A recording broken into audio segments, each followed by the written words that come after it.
महादेव भानाजी इंगळे अत्यंत प्रतिकूल परिस्थितीतून मार्ग काढत चित्रकार म्हणून सातत्याने कार्यरत राहिलेले, तसंच सर जे जे स्कूल ऑफ आर्ट आणि महाराष्ट्र राज्याचे कला संचालक म्हणून नियुक्ती झालेले महादेव भानाजी इंगळे यांचा जन्म अमरावती जिल्ह्यातील दर्यापूर तालुक्यातल्या पनोरा या छोट्याशा खेड्यात 10 जून 1946 मध्ये झाला. त्यांचे वडील भानाजी आणि आई मनाबाई संगीताची वाद्य मढविण्याचा तसंच लाकडावरील कोरीव कामाचा व्यवसाय करत. वाद्य मढवण्याच्या कौशल्यासाठी भानाजी पंचक्रोशीत प्रसिद्ध होते. दुर्दैवाने महादेव 1.5 वर्षांचे असताना भानाजींचं निधन झालं. असं झालं तरी त्यांच्या आईने मात्र आपला व्यवसाय सुरूच ठेवला.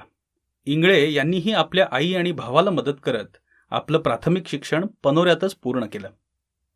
पुढे माध्यमिक शिक्षणासाठी त्यांनी दर्यापूरला प्रबोधन विद्यालयात प्रवेश घेतला. चित्रकलेची पार्श्वभूमी नसली तरी इंगळे यांच्यातील कलागुण स.धू. बापट या कला शिक्षकांनी ओळखून त्यांना प्रोत्साहन तसंच योग्य मार्गदर्शन देऊन ग्रेड परीक्षांना बसवलं. पुढे शालांत परीक्षेसाठी देखील इंगळ्यांनी चित्रकला विषय निवडला.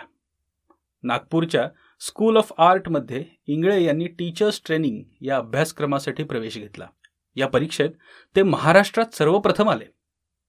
आर्थिक परिस्थिती प्रतिकूल असूनही पुढील शिक्षणाच्या ओढीने इंगळ्यांनी मुंबईच्या सर जे जे स्कूल ऑफ आर्टमध्ये प्रवेश घेतला. सुंदर परिसर, कलासंपन्न वातावरण आणि शिक्षकांच्या सुयोग्य मार्गदर्शनात त्यांचा अभ्यास जोरात सुरू झाला. स्वतःला झोकून देऊन ते वेगवेगळ्या कलाशैलींचा अभ्यास करीत होते. सुरुवातीला तांत्रिक कलेपासून स्फूर्ती घेऊन चित्रनिर्मिती करीत असतानाच केवलाकाराकडे त्यांचा कल वाढत होता. तैलरंगात नाईफ आणि रोलर्स वापरून गडद रंगात थेट प्रकारे केलेल्या त्यांच्या कामाचं सर्वच जण कौतुक करत. याच काळात त्यांना अनेक मानाची पारितोषिकं मिळाली. उषा देशमुख सुवर्ण पदक मिळवून ते 1970 मध्ये GD आर्ट परीक्षेत सर्वप्रथम आले. याच वर्षी त्यांना जे जे स्कूलमध्ये फेलोशिपचा बहुमान मिळाला. 1979, 1980 आणि 1982 असा 3 वेळा त्यांना राज्य पुरस्कार मिळाला. तर 1988, 89, 90 असं सलग 3 वर्ष ते बॉम्बे आर्ट सोसायटीच्या पुरस्काराचे मानकरी ठरले. अर्थार्जनासाठी त्यांनी पुण्याला अभिनव महाविद्यालयात सहाय्यक अधिव्याख्याता म्हणून नोकरी पत्करली. 1972 मध्ये त्यांचा कमल डोमरे यांच्याशी विवाह झाला.